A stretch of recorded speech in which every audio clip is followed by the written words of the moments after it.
Hi viewers, welcome to episode 7 of The People's Voice. We have a very special guest on tonight, which is Papa Brian from Sumba, Indonesia. He operates a refuge house for children rescued from human trafficking and abject poverty. As always, I've got Stephen Tripp on the other side there, and I'm Adam Zahra. And let's get started. Welcome to the show, Brian. Thanks for having me, Adam and Stephen. It's a pleasure to be here with you guys.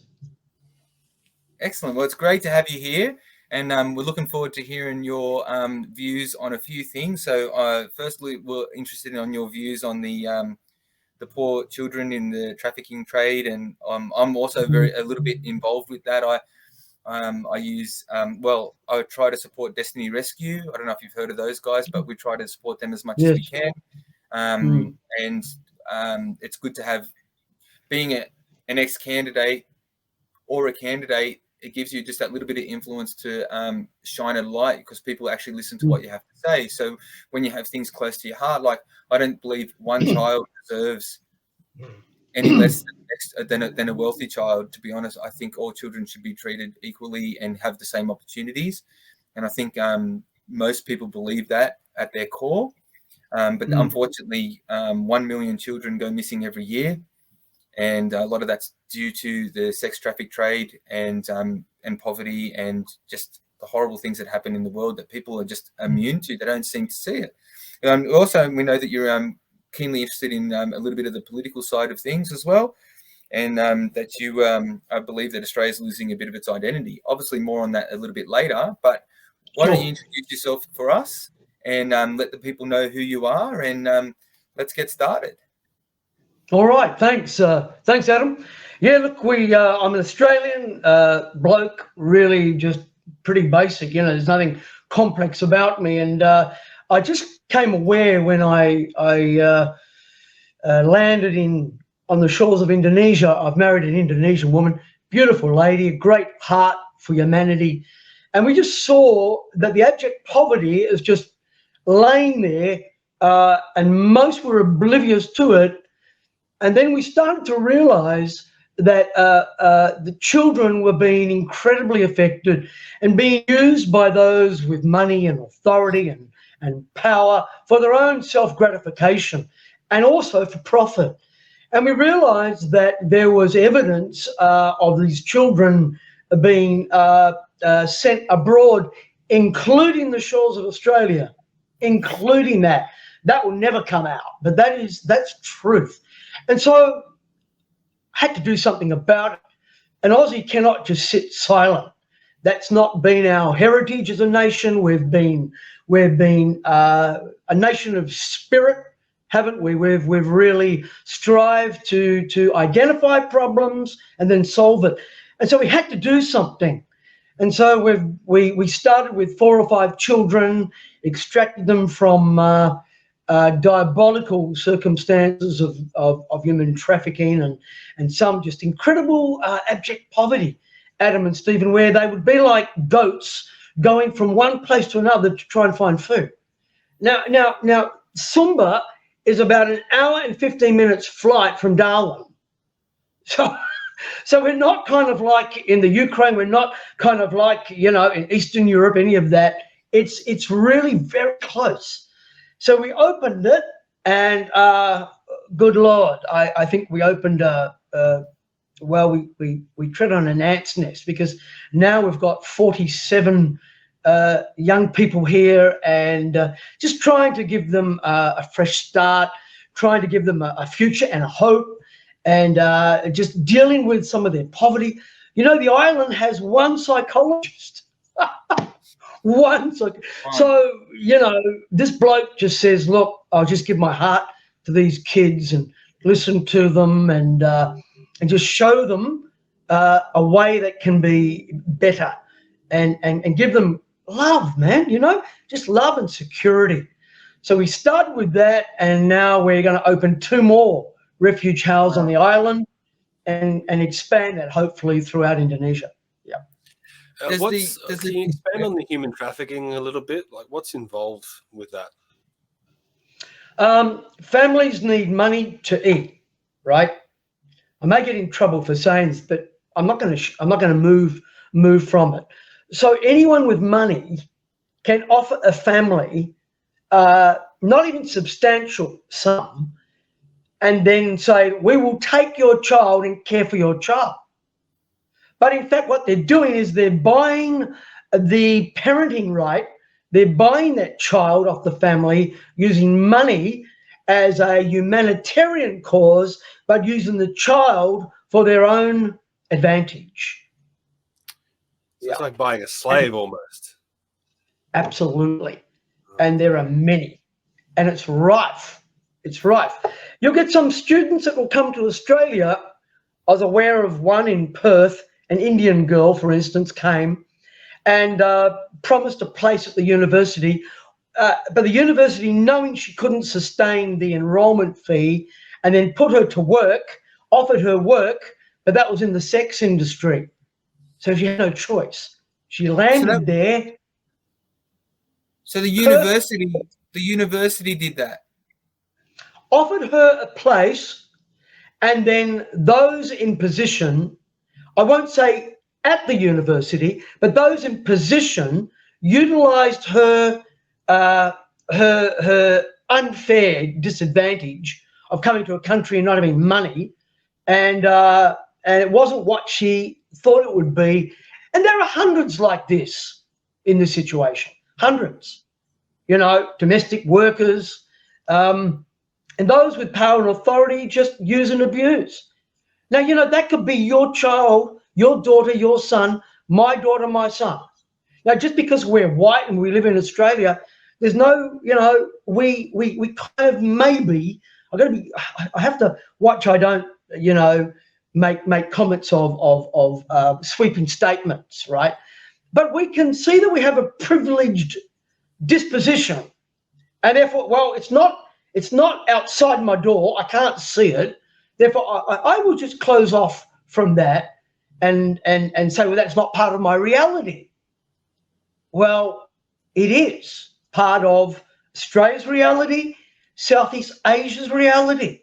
And so what we're trying to do, once our children reach an age of 18 and may not have the academic capacity to go to university, we will help them start up a business, mechanic shop,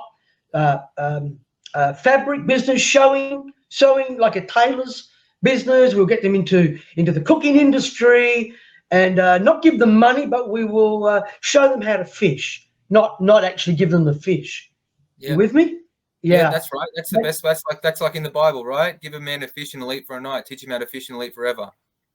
You give him money, and we'll get onto this maybe later. You give him money or her money, and the hand will be out, and it'll be forever out, and it will receive, but it won't give. Yeah. And Australia's been a giving nation, and as an Aussie, I want to leave a legacy, guys. I want to go to my deathbed and say, well, look, I did my little bit. I used a bit of innovation, initiative, a bit of Aussie spirit, and then look at a problem and said, I can begin to do something. Even if one child comes through the door, it's something. And that's what moves me. And I'm really hoping that others are moved by hearing what I'm speaking. Well, you're certainly very passionate there, and it's really good to see passion. That is the Aussie spirit. That is the spirit. I'm 41, and I grew up with the Aussie digger tradition. Like you dig in and you go for it, and you have that dream and you have that goal at the end of it, and whatever it might be. So your goal at the moment and your dream is to rescue and save children, which is probably one of the highest and most admirable dreams that you could possibly have. So it's actually really amazing to see. I got a quick question. Are you getting any sort of funding from the Indonesian government for these? Are you getting is there any sort of is it all off your own back? Is there charities that are giving you funding? How are you able to do this? There are some American friends that have caught on to what we do. Very few Australians. I can't understand the mindset at the moment, but there are some that give to our cause. I've always had the vision, coming from a Christian background, is that I walk in the vision and the provision follows. I'm not considering anything other than there's a problem and I need to do something if I can do something. So there are some that support us. The Indonesian government, no. It's mainly it's a majority Muslim government, but they care for the people. I want to make that clear. We've got a very good president in Jokowi Widodo. He's a good man, right? But at the moment, individuals, I speak the vision. They like what they see and hear because there's transparency and accountability, and they come on board. Even $10, Adam and Stephen, can feed one of our kids for a couple of days. So I'm doing it off my own bat, trying to establish a business here, which isn't easy. I came from a business background in Australia, in the corporate side of things, and just made a decision to go to Australia, marry my wife Ika, and but not a lot comes in, but I won't be held back. And how do you find these children? Like, how do you identify that they're part of this trafficking? People are very, very guarded with what they speak. Where they would say to me, Papa, tolong, help, anakku kondisi tidak bagus. Their condition's not good. As soon as I hear the condition's not good, I will not ask. Well, the only question I'll ask is, where are their family? Who are their family? What village or what town or city do they come from? Right. So we do our due diligence. If it's from the police, we take the children straight away. If it's someone who knows of the family, they may confidentially tell us a little bit more. Yeah. And then we go in with my support team, take the child out. Wow. Remove the child. Yeah. No ifs or buts. I can imagine that gets dicey. It does, Stephen, but it's a child. Yeah. And if you knew my child was in trouble, would you not do the same? I think you would. Yeah. I think you would too, Adam. So, of course, being a Christian, I say, God, my heart in this matter. It's not even about God. It's just basic decency of being a human being. And that's what Australia was about. It's about community, serving community, not serving self-interest, but serving the community interest. So I take that spirit, which was born in me in Australia, to here. And there are some families say, I cannot look after my child. And it's genuine. Either it's a single mother and the family's kind of pushed her aside because she's had this child with a bloke that just wants to, procreate with her, and it's just left her on the sand alone. And there's this child. She says, well, I can't feed it. So we call it Refuge House, and the name is Nyunga Mapa Willing in the Sumba language, means I'm precious. So when they come in, they're coming into a family. So we have in the house family groups in the house, little team leaders, an older woman, and they become part of a family cell. So they belong. That's the first thing we've got to do, is get them to belong to something that's meaningful, something that they can see there's security, there's hope, there's purpose. Then the children very quickly recover. Some say, those of the left may say, that a child's emotional trauma is everlasting. I say rubbish. If the child finds love, finds purpose, finds direction and security, they can mend from that trauma and heal very quickly in the hands of someone who's going to show them the way. I'm talking too much. No, you're not. Actually, that's really good. This is what it's about. This is about the people's voice. So it's your voice, and we give you the platform to talk about what your experiences are. I don't believe Stephen and I really have much experience with this. I mean, I know of it now. I mean, before I became a candidate, I really was quite oblivious to the fact of how many children, 1 million children go missing every year across the world for That's right. sex trafficking, trade, and horrible things like that. So That's right. from my experience, from when I went to the last fundraiser with Destiny Rescue, they were saying that they come in and they work with, I'd imagine they work with groups such as yourself. They work with police, and we find that, and what they're saying is that, you know, they like the traffickers target these really, really poor countries because they know through language they can say, we're going to help. And then and then what they do is, and as you were saying before, then here's some money, we'll look after your child. And once they get their money, they don't, you know, I'd imagine like they think that they're going to do good for their child. If they actually knew what was going to happen to their child, they wouldn't. I'd imagine most parents, poor or not, would not accept the money. They wouldn't accept it. No. So my experience with it from Destiny Rescue, they opened my eyes a lot to it. Is that when they go in and they come in like with a small military operation and they'll storm a cell of sex traffic trade houses where, you know, people use the children to their advantage horribly. They say it's filthy and it's horrible, like we couldn't imagine it. But they have to be careful with the children because the children have been abused for so long that they're so inclusive and they're so scared that they won't necessarily just come to the next person. So how do you overcome these? You're saying that the children, once they've shown love, which I believe you, they're shown love and they're shown direction and they can recover. I understand that. But how do you what do you do for that point? When you storm in and remove a child, how do you overcome that first initial barrier? What can you said there's only one psychologist in all of the island. In the whole of the island. That's right.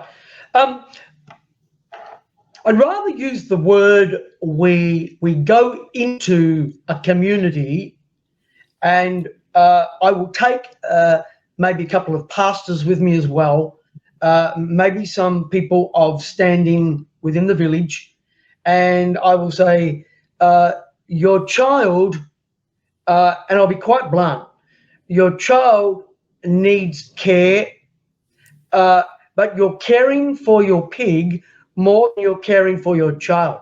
You know where your pig is of a night, but you don't, because it's a value, but you don't know where your child is. So, and then the child hears it. We underestimate the intuition of a child, right? I believe we think that they're stupid. A child knows we're there to bring that child out of that condition. So they will not report the abuse. If the parents hear about it, they don't want to report it because it's shame on the village or shame on the family. So there's a manipulation, you know, a custom, a manipulation. We call it ikatali, which means that they tie you up. Those with wealth and position tie the family up and they become silent. So for instance, when we go into a community, we'll bring some rice and bring some things as a gift to say hello, like that. It's not buying the child. And then we'll say, like Pastor so-and-so spoke of your child, good child, you're a good family. And it's important that you want your child to be cared for, right? And in a Christian setting. And so we will do that in a diplomatic way, but the child's coming with me, whether they accept it or not. Okay. And the child, a couple of children have cried and wanted to go back, and we give them space when they come into the house. Other children are there and they'll come around them. Children can heal children. It's amazing if you set up that framework of ability to heal. And so they'll come in. Guys, within around about 3 days, those kids have really got into a routine and the process of healing begins. This is absolutely amazing. Everything you're saying, you're doing such great work. How long have you been doing this for? 3 years now. Wow, 3 that's years. incredible. And what's been the most challenging thing for you so far?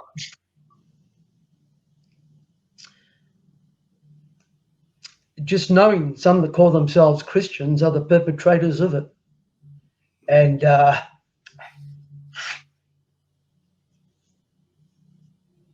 people in authority. And it's just not having recognition within my own country about what we're doing, you know? And maybe this is a good platform, a good start for that. But the greatest challenge is getting the child to trust you. We had one girl come in and she had burns all over her body, over her breasts, everything. And she saw herself as downright ugly. One day I said, "Come here, Chantik," which means beautiful. And she looked around to see who I was talking to. And I said, I won't mention her name, let's say Sarah. "Sarah, Kamal, you are Chantik." And she said, "Dirtak," which means no. Very tough to break that wall that she's, built up. And so now I call her Chantik. She runs. If I hug a child, it's always publicly. It's never in an isolated setting, a private place. It's always public. All the kids come for hugs. And the greatest challenge is we have the vision, but we need the provision too. Being a Christian, I know it's going to come, and I know it will build as we build, as we. And I hope to set up a refuge house in Australia, Adam and Stephen, and that will blow the lid off. It'll blow the lid off that which is hidden. Can you expand a little bit more on that? What do you mean setting up one in Australia?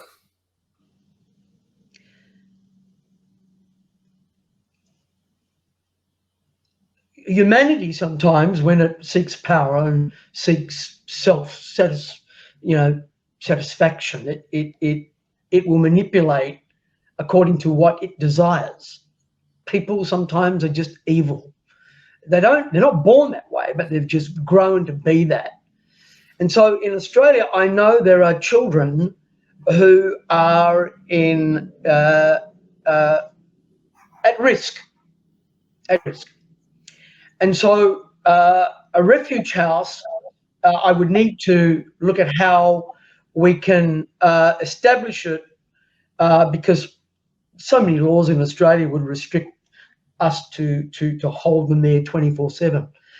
But the refuge house can be in terms of discipling, mentoring, supervising, befriending, watching closely the situation that they're in, right? So they may not come into a house physical, but they have a refuge house that's watching them publicly, that's interacting with them and ensuring that child is not being abused and used.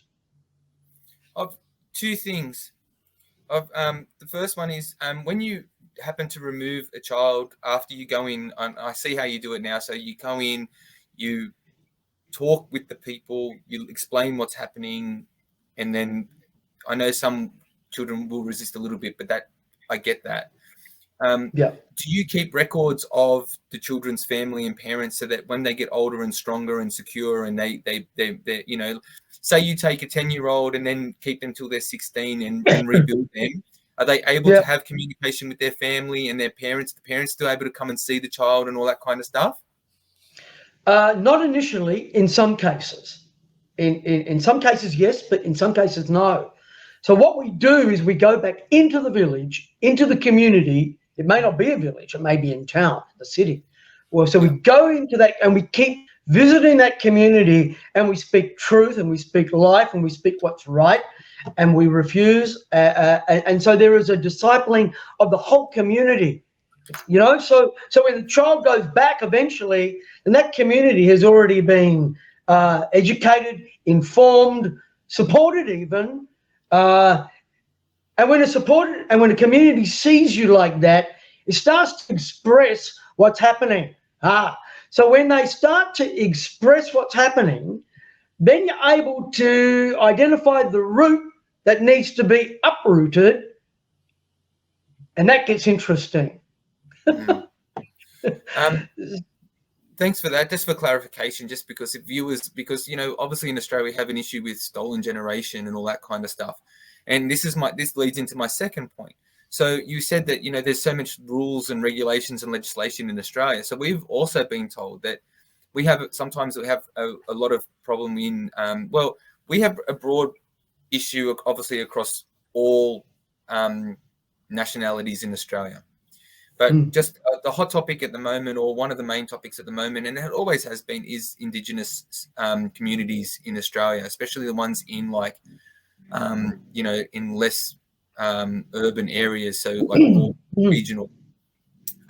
So what happens is legislation is that you can't remove the child from a dangerous situation because of stolen generation, but then you can't remove the uncle or the parent or whoever it is, the elder in the community that's causing the abuse or the problem, that bashing them, whatever, and much worse, because then it's racist. So that's then the child is then left there because their hands are tied. Like, we've legislated ourselves into this not being able to do what's Christian, what's right, what the values of Australia are, of protecting our children, of protecting the next generation. So I can imagine it's a swamp of to set something up like that in Australia, and it's much needed. We have refuges all over the place for like domestic violence and things like that, and maybe something for children is well needed. So I can imagine the legislation that you would have to do to try and set something up like that in Australia. I think it can be avoided if we I think we can get around this reasonably easy. You see, community helps community, and community. I used to live in an Aboriginal community as a principal of a school for a couple of years, so I know what goes on in those Aboriginal communities. But the community doesn't want the money. It actually doesn't want the money. What it wants interaction. It wants sincerity. It wants someone to take a position to invest themselves into the life of the community, and you start to engage in relationships. So when we go into a village, we're getting into relationships. We're not just focusing on individual, because that's not going to unroot that which is not right.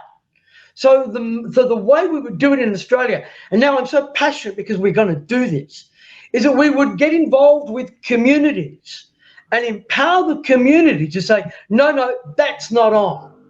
That's not on. And I believe a community that is not used politically, that is used, because come on, the Indigenous brothers and sisters, they know if someone's sincere or not. They know if there's political gain or there's some personal opportunity I might have. There's got to be a genuine building up of the community trust. And then when you're in communication, there is a feeding in to that community. I've got a friend of mine who's a pastor. His name's John, and he's in Newman, and he works with the Aboriginal community as a pastor. He's uprooted everything that we're talking about that's doom and gloom and horrible and evil and rotten. He's done that because he's interacted with that community with no self-gain other than to empower that community. And what Australia's looking is awareness of what we were, community, and thinking, well, money can fix it. Regulations, laws, and legislation can fix it. No one can stop me other than a community going into a community and entering into a relationship with that community. Doesn't matter what colour skin I am. That's my thinking, Adam and Stephen. Yeah, that's amazing, because we have what you touched on a topic there, virtue signaling. I mean, you're 100% right. Like, so we're flying, the Australian Premier is flying an Indigenous flag on the Harbour Bridge now, and we have senators in the federal parliament who won't stand in front of an Australian flag anymore, and then they will fly the Indigenous flag. Yet no one's ever come with the answers. No one's. I can see. No, we're really liking and we really support Jacinta Price. She's a newly appointed senator at the moment. She's a friend on Facebook. She's an amazing, honourable, sincere, highly intelligent woman.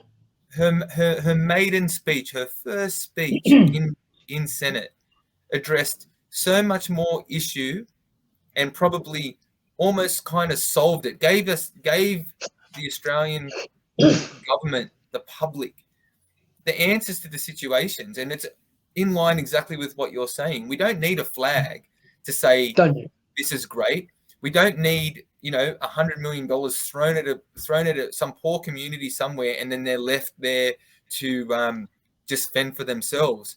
It is about what you're saying. It is probably something that probably hasn't really been looked at. It's so simple. That community. It's ridiculous. It's so simple. Yeah, I can bring two friends going to a community in Western Australia, Jigalong.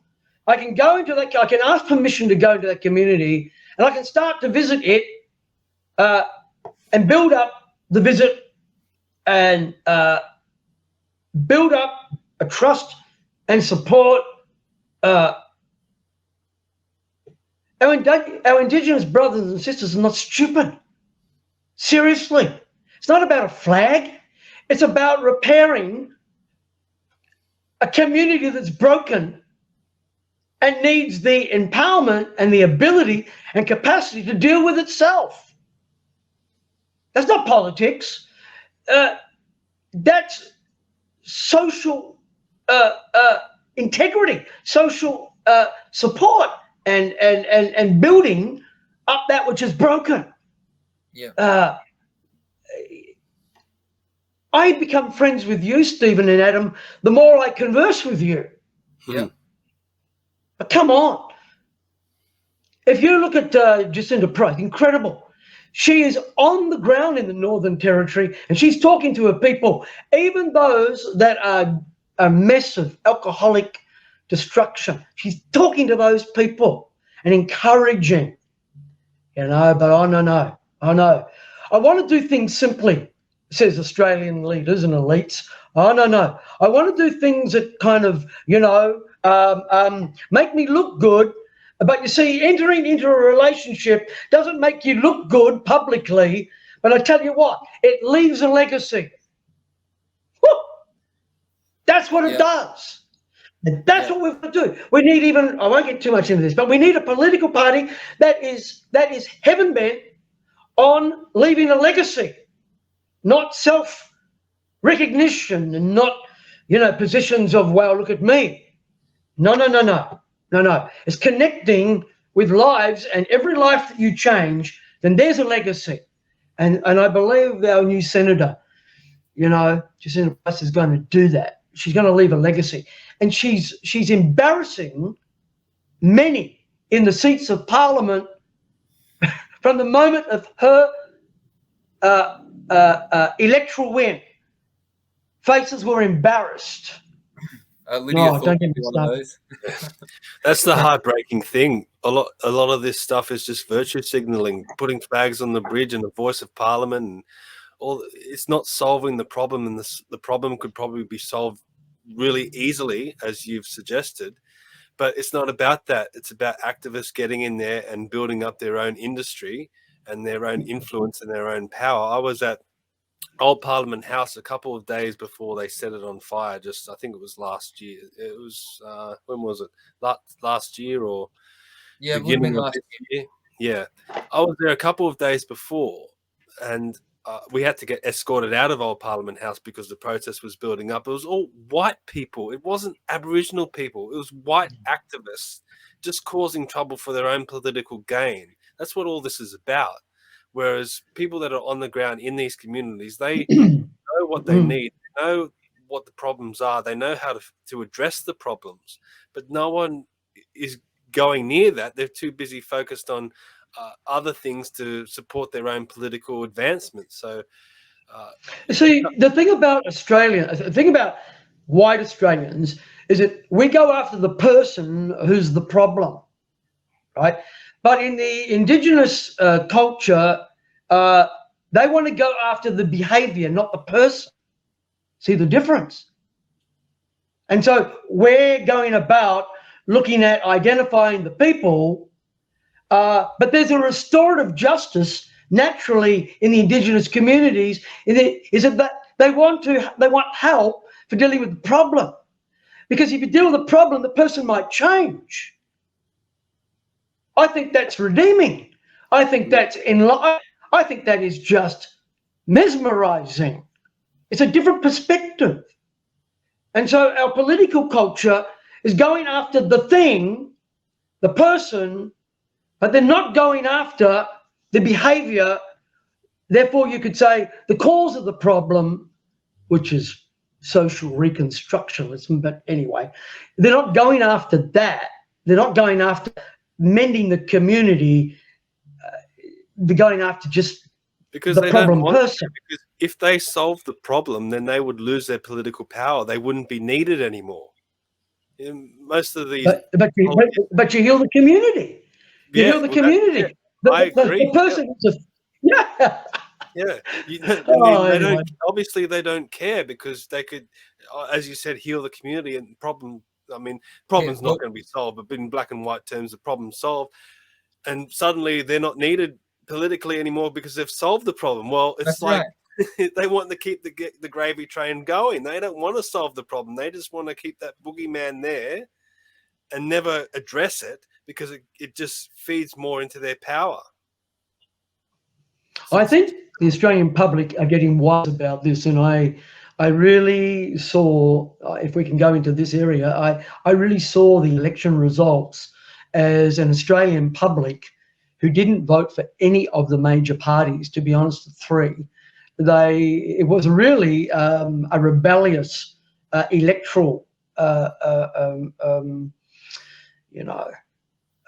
attitude, I think, from the electoral public that said, well, look, we're not buying this. Australians are not stupid. They can see this. And I believe that things will change. And I think Jacinta Price is one woman, but she's going to affect, for every one woman that stands up like her, there will be thousands that will catch her vision, make it their own, and will start to think the way she thinks. And I do think things are going to turn around. I already see that One Nation. Sometimes it only takes one person to stand up, and it influences so many people and can really turn the tide. So that's why it is so powerful to stand up and stand by your convictions and push back against the narrative and say, no, this is not right. This is not the way it's meant to be. And that's why it is so important for people to stand by the convictions and do exactly what you're doing now. And I think that's why what you're doing is so powerful, because you've taken the initiative to address an issue, and you've been doing it for 3 years, and maybe you've been flying under the radar, but there's going to come a point where, even if it doesn't come to a point where you'll notice, you're doing so much good. And even if no one ever knows the name Papa Brian, you've still done so much good, which is it's truly commendable. I'm so happy that we've had you on tonight to just tell your story. Thanks. Really appreciate that. Thank you so much. My attitude, you can't fix anything unless you start fixing it. So by rescuing one child, by going into a community and helping that community build, because I believe that's what you do. I think you go in, as you said, you go into the community, you start building the community, you start addressing the problem. So yes, you remove the victim, but you address the problem. And by addressing the problem, prevents victims from being like created in the Yes. end. So Yes. that's like the perfect circle. Like, unfortunately, society creates victims. Society's built off victims. It's just the way it's been. And I think as we mature as a race, a human race, not just as a species of the race, as a human race, as we mature, we can go back and start to address some of the issues that we have and what we've created and things that we've done. Yes, stolen generation, just with the Indigenous of Australia. What we're creating with this, these sociopaths, psychopathic people who are just exploiting children. I have 3 daughters. I just read an article in the paper that this is how silly people are, or perceptions of people are, that I've seen, and it's just one of the dumbest things I saw. So there was a father, and he's got 5 children, and they're all under the age of 5. They're all very little children. Anyway, he's probably in Australia. Husband and wife work, so maybe he had a day off, and he could take his children out on a nice sunny day, and he took them to the aquarium. Anyway, a photo that he posted, or a video, and he's walking 5 children. He's on his own, and he's got them on a leash. Now, if you understand that 1 million children go missing every year, and it happens in Australia, I would put my damn 5 children on a leash as well. Because so people wouldn't look at the point, they ridiculed the father because they're not dogs, they're children. If you can't handle 5 children, you shouldn't have 5 children. Well, what do? Do you lock them in the house and not let them out? It's a sunny day. He's got 5 children. You turn your head to grab one, and the other 4 are gone. So so what happens is he's got them on. All right, it's a controlling mechanism of a leash. And they're going, they're going to have mental issues in the future, and blah. Well, I think they're going to have mental issues by being locked in the house and not gone on any experiences. Whereas they're going to turn around and see some photos and go, "Oh, Dad, you had us on a leash. We're not dogs." But I remember that day we went to the aquarium. How good was that? And how nice was the weather? I mean, this is the mentality that we're trying to deal with. And I think Jacinta Price is amazing, and she's powerful, and she's so powerful being an Indigenous woman speaking for the right to that. People need to listen. I know Pauline Hanson's listening. I know other people are listening. So that's change coming.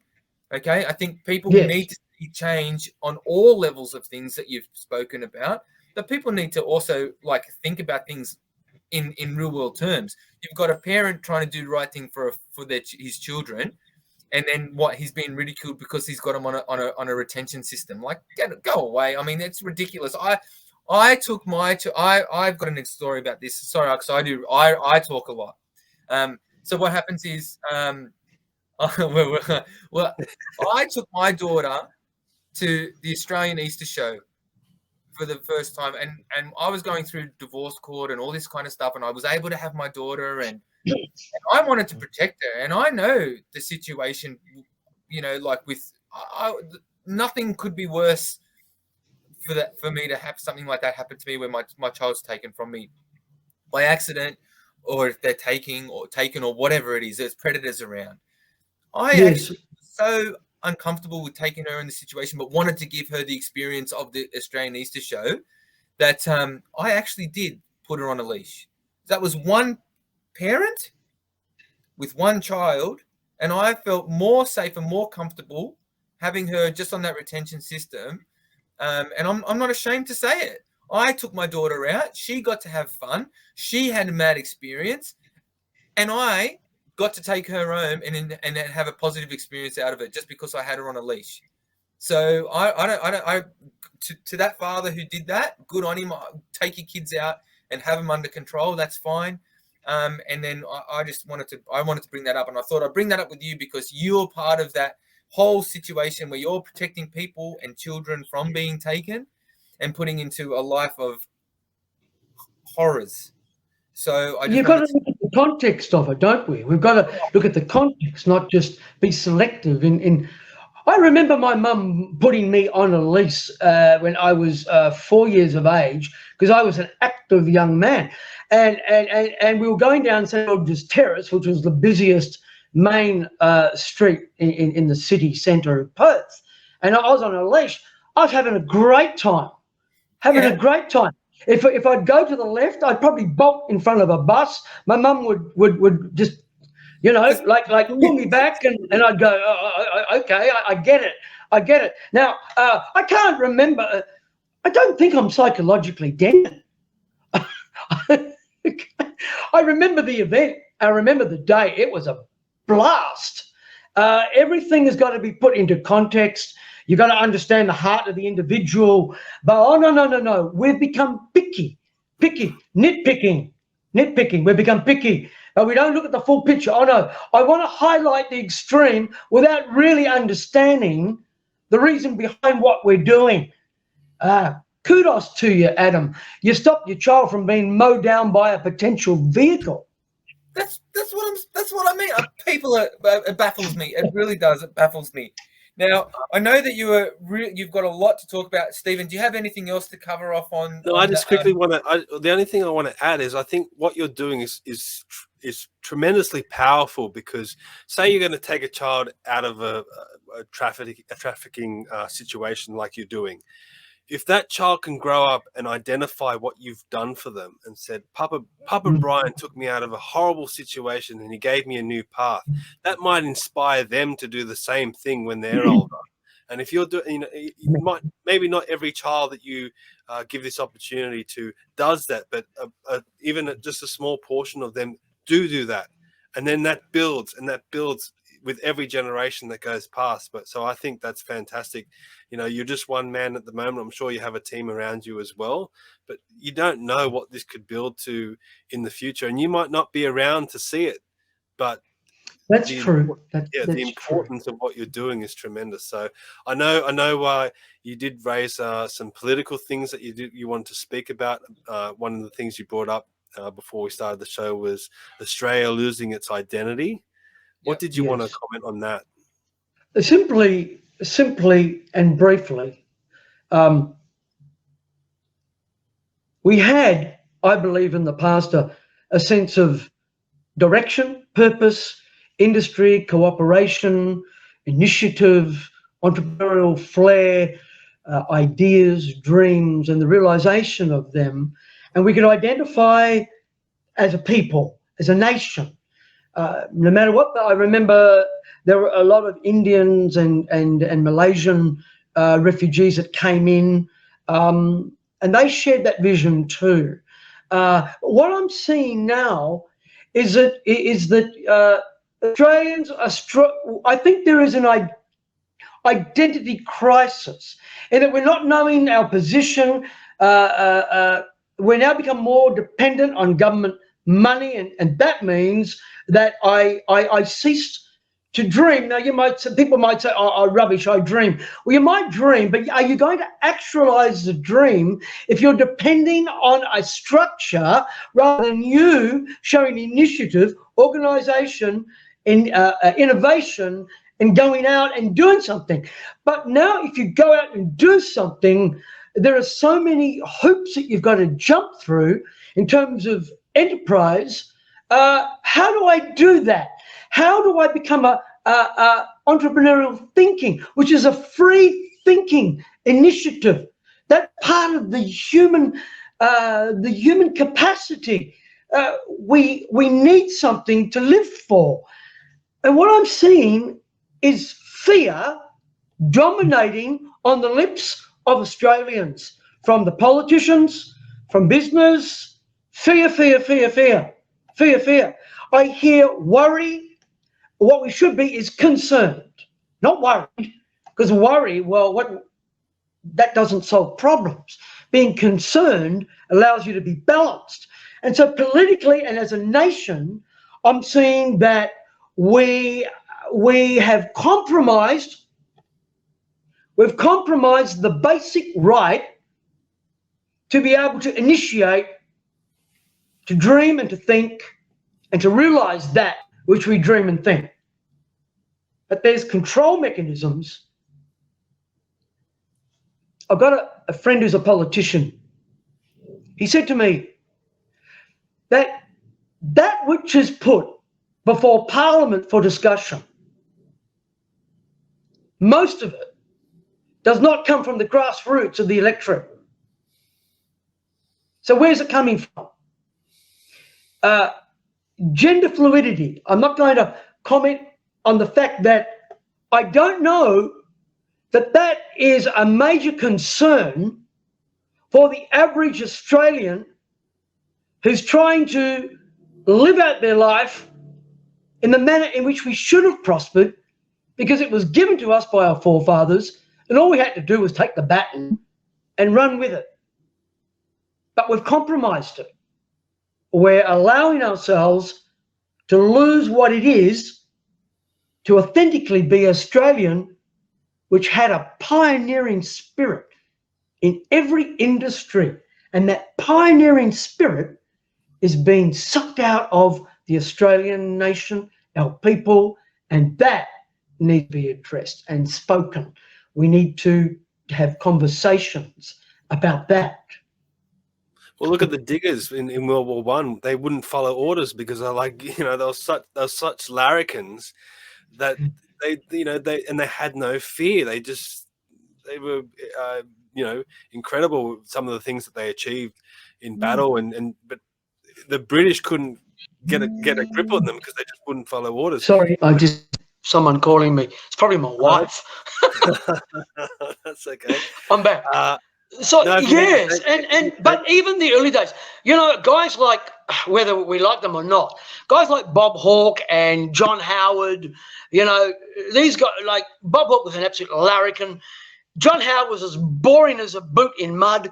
But at the end of the day, he promoted a spirit of community. Let's get in and do this together. Where has mateship gone? And I don't say that in a masculine sense of the word. Mateship is also, my mate can be a woman. A woman is a mate with another woman. It's the concept of mateship that said we can do this, we can come together, but now the fear is such that I'm going to close my doors. I'm going to be concerned about everything that's happening, and I'm going to listen to the negativity. I listen to it, and I become what I listen to. I meditate on it, and I become that thing. So my conversation in a cafe is doom and gloom and look how bad things are. Whereas John Howard and Bob Hawke said, come on, let's move as a nation. We need a leader that is going to say, let's move as a nation, and not for political point gaining. We're talking about leading the nation with policies and legislation that's going to determine and build up the entrepreneurial flair that we had as a nation even 20 years ago. And we've got everything here. We have so much potential. There's nothing that we lack apart from maybe a huge population. But we've got all the natural resources. We've got the agriculture. We've got, intelligent people. There's nothing that we can't accomplish. So it just needs. The thing that we've lacked in this country is just leadership. Even you can point to people like John Howard and Bob Hawke and Robert Menzies and people like that, but compared to maybe some of the leaders in America like Lincoln, they kind of pale in comparison to even them. So that's the most. We've got to be leaders ourselves, Stephen. Right, my volume's gone down. I don't know why, but I can just hear you. The issue for me is that we all have to be that person to be able to make conversation and speak to these issues. It's not politics, actually. It's not that. It's defining who we are. I mean, people are lacking definition, self-definition. Who am I? Well, I'm an Australian, but okay, but what is that? What is that? What dreams do you have? Well, I don't have any because I'm overburdened with negativity and fear and I don't feel free anymore. Well, we're still free. We have democracy. But we need a leader, and leaders like you, Stephen, and you, Adam, that's going to stand up. I'd love to go back to Australia and enter politics. I don't know ever whether that would happen. I don't know. Too many people would love me. I think I'm a little bit too much. But I'd rather be too much and speak truth than be too little and just speak sugar, spice, and everything nice. Well, I firmly believe that we do not have enough patriotism in Australia. Patriotism.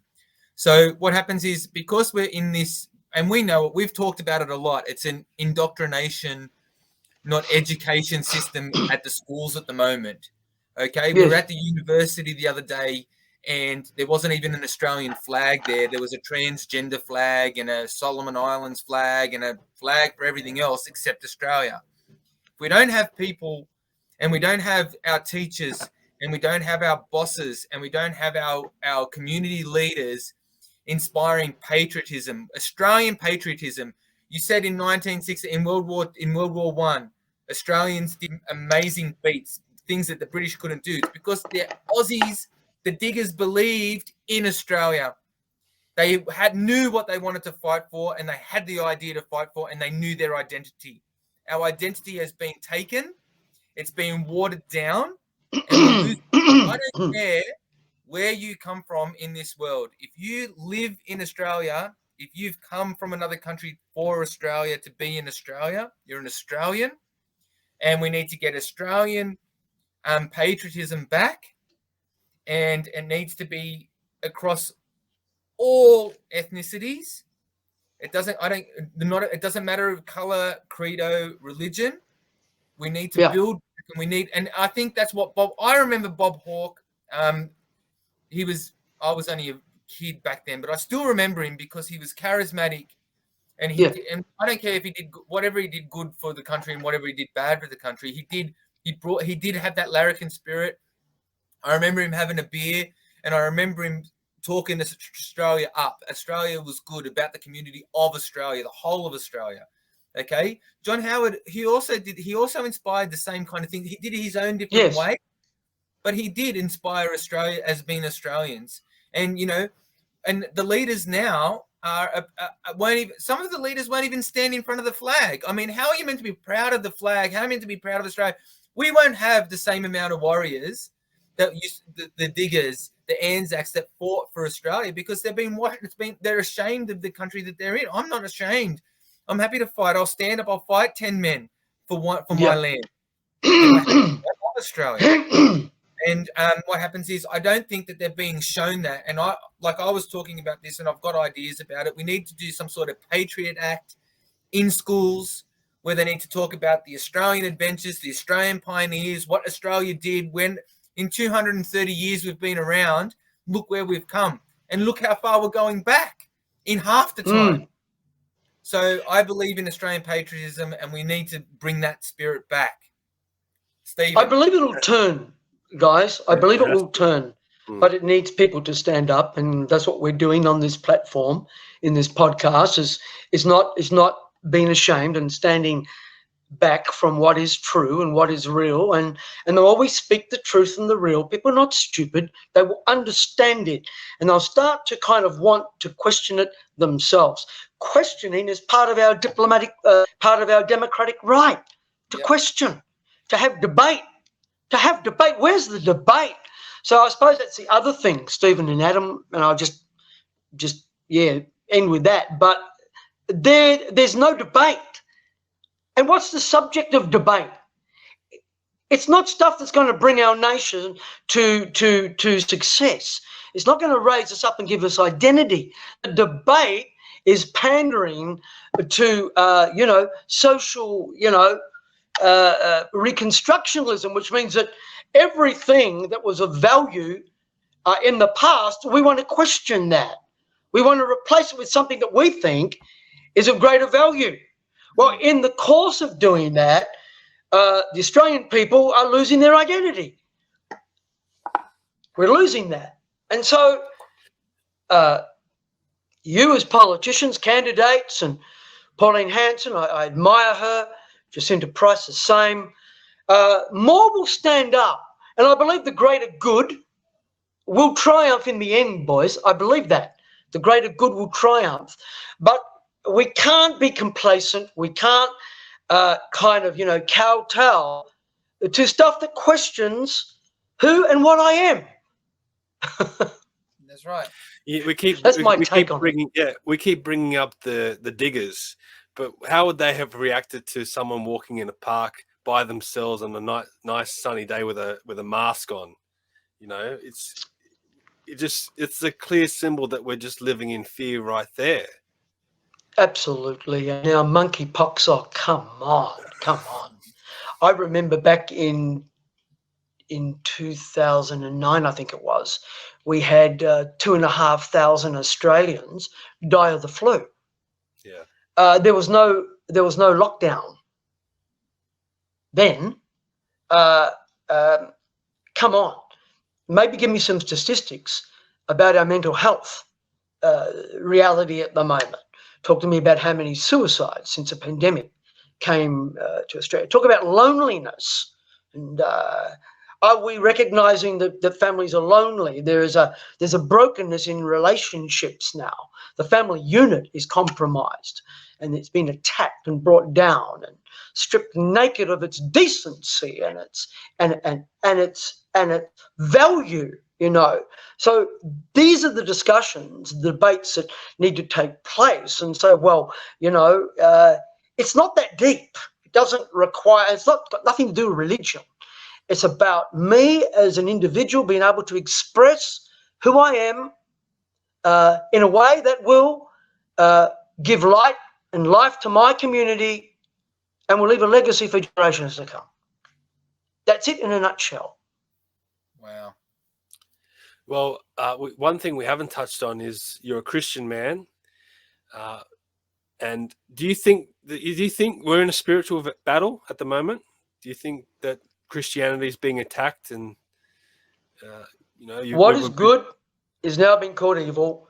What is evil is now being called good. It's acceptable. So if everything is open for debate, everything is open to being questioned to the point of if the majority say it's no good, then it's no good, even though it's good.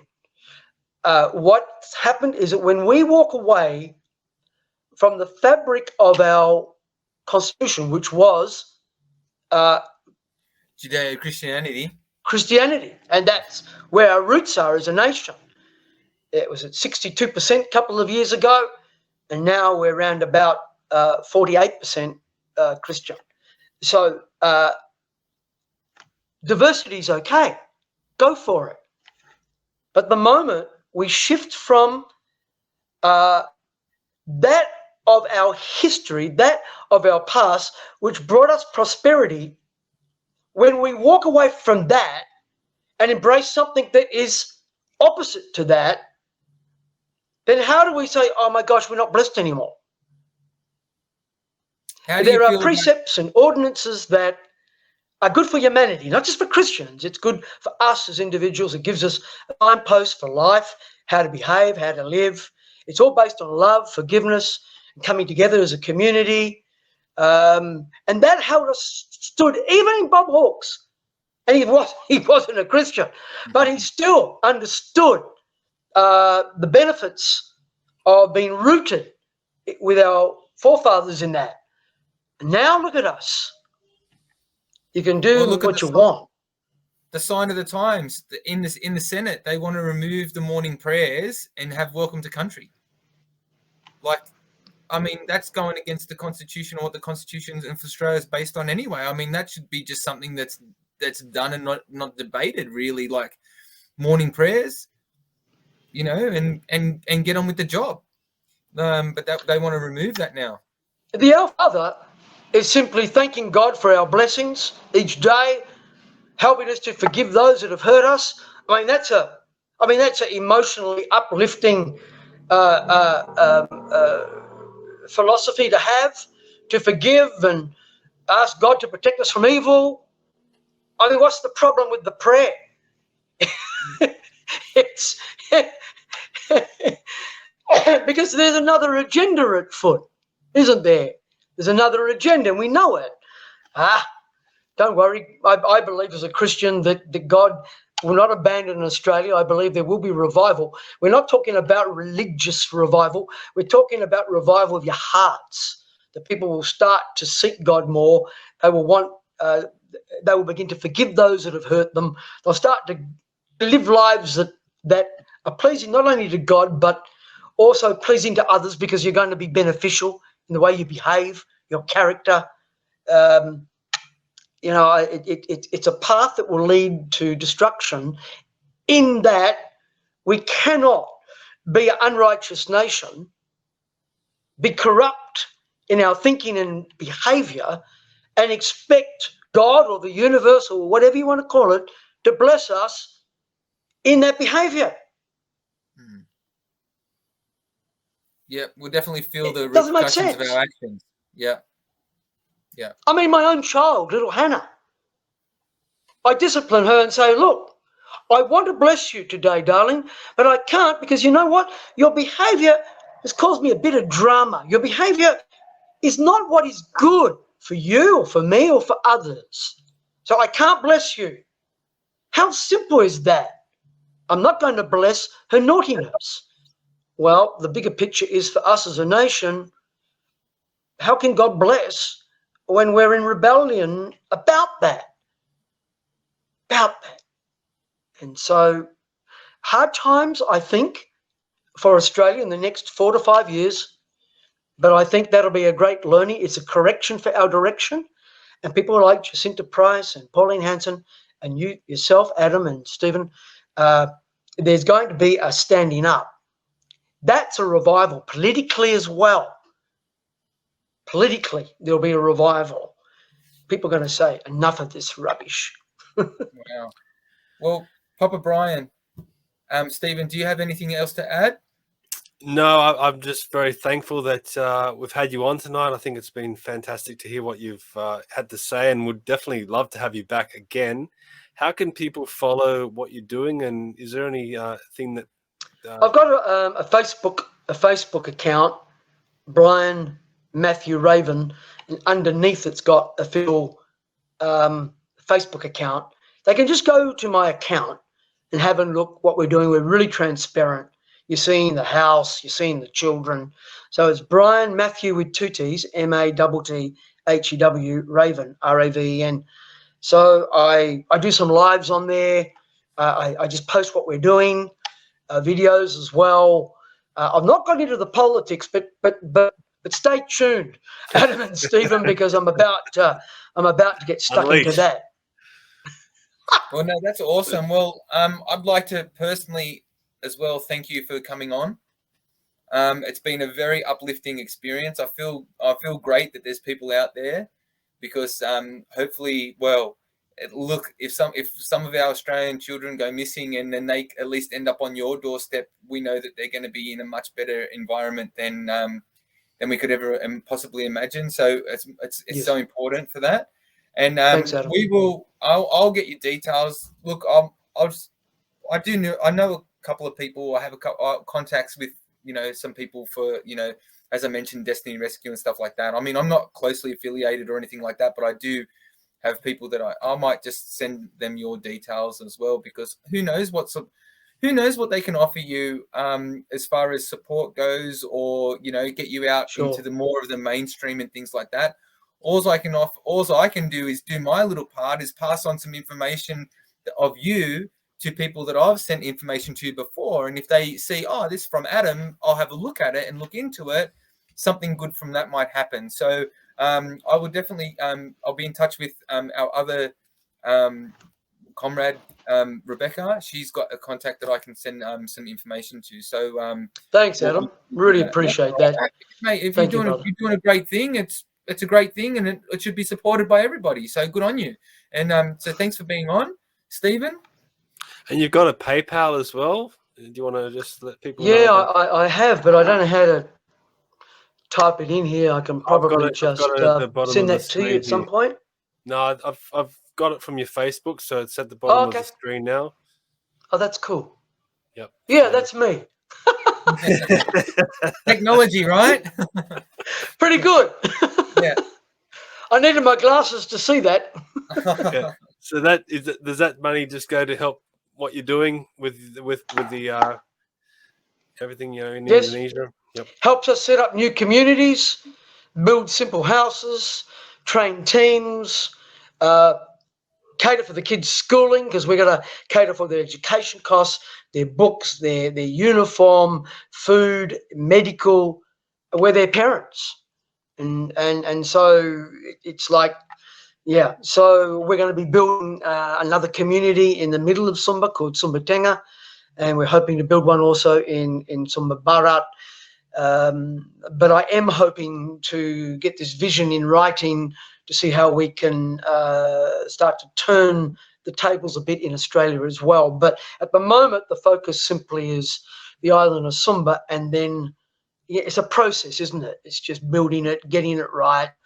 I'm using the business strategies when I was in Australia, applying that to this and just growing it. We're not for profit, which is a miracle, being granted non-for-profit organisation in a Muslim country. I couldn't believe that, but we are, and but we get nothing from the government, and nor do we want it. To be honest, we want to be independent and being able to flow in the direction in which the man upstairs tells us to go. Well, Stephen, Papa You're Brian, doing tremendous work, and thank you for coming on, Papa Brian. This has been an amazing talk, and as I said, we'd love to have you back again. And if you want to keep us up to date with what you're doing over there, if you want to get a word out, let us know. We'll be happy to have you back on. I'll do that, Stephen. I think I got your email now, so I'll just flick it to you. Maybe you can flick it to Adam. Yep. Definitely. Yep, definitely. As led. Well, I got to tell you something. Stephen's the technology man, but I'll definitely have a look at it and read it, and I'll share it once I get my stuff up to speed anyway, okay? But okay. Thank you for being on, and we'll see you again soon. Okay. Thanks, guys. Keep up the good work.